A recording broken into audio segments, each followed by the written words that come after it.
Saat matahari terbenam, tabir misterius di tebing hitam tampaknya berangsur-angsur terangkat, tetapi tulang belulang tempat itu masih mengeluarkan bau merembes. Apakah anak itu sudah memiliki harta dari tebing hitam? Merasakan perubahan ini, Hemu berbisik hanya setelah mengerang lama. Di sampingnya, kulit Xiang Seng tampak sangat suram, matanya menatap tajam ke kedalaman lembah, dan di matanya ada semacam sinar cahaya yang mengerikan. Apakah kamu tidak menyadari bahwa perasaan depresi berangsur-angsur menghilang? Untuk waktu yang lama, Xiang Seng menarik napas dalam-dalam. Mendengar ini, mata dan pupil Hemu sedikit menyusut, baru kemudian dia menyadari bahwa ombak tidak jelas yang dipenuhi tebing hitam telah menghilang. Aneh, kenapa angin dingin di depan tidak terpengaruh? Mata Hemu melihat sekeliling, dan kemudian dia tidak mau berteriak. Dia merasa bahwa meskipun fluktuasi yang tidak jelas di tebing hitam telah menghilang, rasa dingin di lembah di depan mereka belum hilang. Artinya, meskipun mereka tahu bahwa sesuatu telah terjadi jauh di dalam lembah, mereka tetap tidak dapat melewati zona ekstrim dingin ini. Pada saat ini, kulit Xiang Seng sangat gelap sehingga dia menakutkan, dan buku-buku jarinya tampak terlalu pucat karena terlalu keras. Rahasia Heiyayu awalnya ditemukan oleh mereka. Karena alasan ini, keduanya mempersiapkan dengan hati-hati selama lebih dari setahun, dan akhirnya menemukan keberanian untuk masuk ke lembah. Namun, mereka merasa tidak berdaya dan tidak dapat melewati pemandangan itu dengan kekuatan mereka sendiri. Zona dingin yang ekstrim ini. Apa yang membuat Xiang Seng semakin marah adalah bahwa dia tidak bisa memasuki kedalaman lembah. Tetapi kesempatan ini, dia memberikannya kepada seorang junior yang berburu sendiri. Setiap kali saya memikirkannya, Xiang Seng tidak bisa tidak menjadi gila. Kakak, haruskah kita mencoba metode lain dan melihat apakah kita bisa masuk dari tempat lain? Hemu melihat tebing curam dan bertanya pada Xiang Seng. Tunggu saja di sini. Namun, Xiang Seng hanya menanggapi lamarannya dengan dingin. Dia tahu bahwa bahkan jika dia menemukan cara untuk memasuki lembah saat ini, saya khawatir itu akan terlambat. Dan meskipun fluktuasi Heiyayu yang tidak jelas telah menghilang, dia tidak yakin apakah dia tidak akan berada di atas. Berikutnya dua gunung raksasa akan ada sesuatu yang lebih berbahaya daripada angin dingin di depanku. Dibandingkan dengan kekacauan itu, mereka mungkin juga duduk di sini dan menunggu anak itu datang ke pintu Anda. Xiang Seng merasa bahwa juniornya sangat berhati-hati, tetapi dia juga sangat sombong. Dia ingin kembali dengan cara yang sama. Apakah orang itu mendapat kesempatan? Tidak jauh dari tebing Heiya, tatapan Han Yan tampak jauh dari lembah, dan wajahnya penuh kecurigaan. Dalam menghadapi ancaman dari Xiang Seng dan Hemu sebelumnya, Qin Yichen membiarkan dia mengambil kesempatan untuk pergi lebih dulu.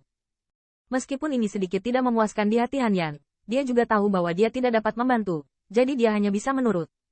Pendapat terakhir lolos, tetapi dia tidak pergi, tetapi bersembunyi di kegelapan untuk mengamati gerakan. Lagi pula, dengan kekuatan Han, tidak mungkin melewati kabut hitam. Dia hanya bisa bersembunyi di sekitar lembah. Dibandingkan dengan ini, jenis kekuatan devouring dalam kabut hitam tidak ada. Itu menakutkan. Yah, pria itu, 1 juta, jangan keluar dari arah ini lagi. Melihat ke lembah, Han Yan menghela nafas. Dia sebelumnya telah memperhatikan bahwa nafas Xiang Seng dan Hemu sepertinya tidak memasuki kedalaman lembah. Sejauh ini, dia belum melihat 2 orang, jika tidak buruk. 2 orang itu seharusnya menunggu Qin Yichen di lembah. Lembah tengah altar kuno, yang awalnya penuh dengan keagungan dan fluktuasi misterius, benar-benar rusak saat ini. 5 pilar hitam besar itu juga berubah menjadi sepasang batu hitam yang hancur dan berserakan di tanah. Di antara kerikil di tengah altar yang rusak ini, sebuah siluet duduk bersila. Siluet ini persis Qin Yichen. Saat ini, dia masih mempertahankan postur sebelumnya, tanpa tindakan apapun karena tertimbun kerikil, dan matanya masih terpejam, seolah dia tidak tahu apa yang terjadi di luar. Bang! Saya tidak tahu sudah berapa lama postur duduk ini dipertahankan. Pada saat tertentu, di bawah reruntuhan, tiba-tiba terdengar suara teredam yang aneh. Jika Anda dapat melewati puing-puing hitam, Anda dapat menemukan bahwa Qin Yichen pada awalnya tenang.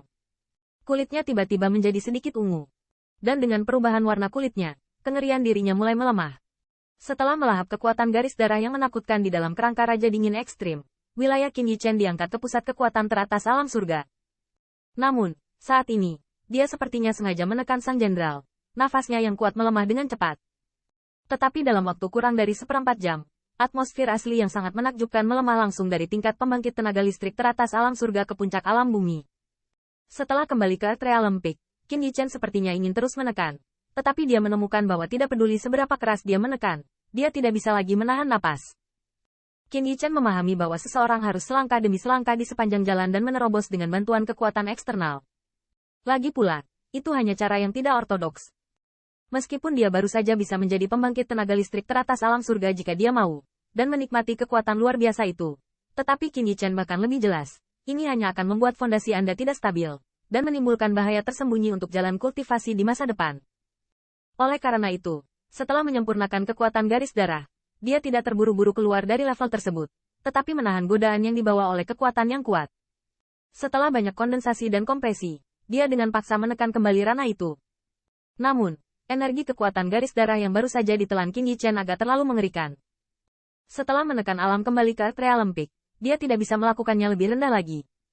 Namun, meski berhasil menembus Realm Peak, Qin Yichen masih merasa lega. Setidaknya, kekuatan ini masih berada di bawah kendalinya. Kaca. Untuk waktu yang lama, sepasang puing hitam itu hancur oleh kekuatan yang tak terlihat, di mana siluet ramping muncul perlahan. Pada titik ini, napas Qin Yichen benar-benar padat. Setelah beberapa saat, mata yang tertutup rapat itu akhirnya bergetar sedikit, lalu tiba-tiba terbuka. Ketika mata terbuka, kedua lampu emas itu seperti gulungan sutra putih besar yang tidak digulung, keluar dari mata mereka, dan segera tenggelam ke dalam tanah yang keras, meninggalkan dua lubang hitam tak berdasar. Tanda seru.